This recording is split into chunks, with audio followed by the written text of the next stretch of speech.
impressed. It's been just such a marvelous showcase of human innovation and creativity. I think the evening has been great. First of all, meeting ABB and talking about the future of manufacturing, but also seeing robots in a new context.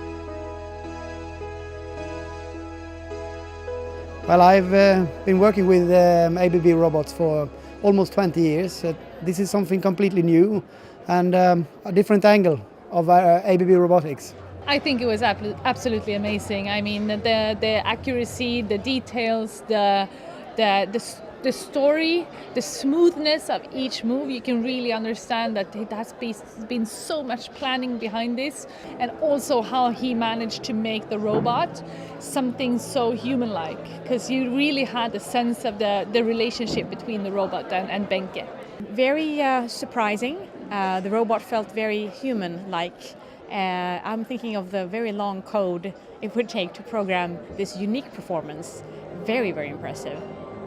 I think that this was really fantastic for the first to see Benke basically using his body the way he's using it, but also the aspect of robot that is very hard being very soft given the motions that they succeeded to generate.